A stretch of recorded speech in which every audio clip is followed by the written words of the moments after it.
செங்கோட்டையன் என்ன சொல்றாரு தெரியுமா? கூட்டணிக்காக ஏகப்பட்ட பேர் பேசிக்கிட்டு இருக்கிறாங்க தெரியுமா அப்படின்னு சொல்லியிருக்கிறார். தூய்மையான பணியை ஆற்றுவதற்கு, நேர்மையான ஆட்சியை தமிழகத்திலே தருவதற்கு, மக்களை பாதுகாப்பதற்கு, ஒரு நல்லாட்சி மட்டுமல்ல இந்தியாவிற்கு ஒரு திருப்புமுனையாக தமிழகத்தை உருவாக்குவதற்கு ஒரே தலைவர் முடியும் என்றால் நம்முடைய தளபதி விஜயால் மட்டும்தான் முடியுமே தவிர எவரால் முடியாது. அந்த வரலாற்றை நாம் படைக்கப் போகிறோம்.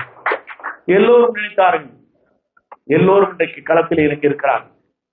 ஒருபுறம் 10 கட்சி கூட்டணி, மற்றொரு புறம் 8 கட்சி கூட்டணி. ஆனால் யாரை தேடி தேடி வருகிறார் என்று சொன்னால், நீங்கள் எங்களோடு இணைந்து கொள்ளுங்கள் என்று கெஞ்சிக் கொண்டிருக்கிற காலம்தான் இன்றைக்கு இருந்து கொண்டிருக்கிறதே தவிர அந்த அலை மாறி இருக்கிறது. தனித்தே நிற்பார், அவருக்கு கூட்டணி அமையும்.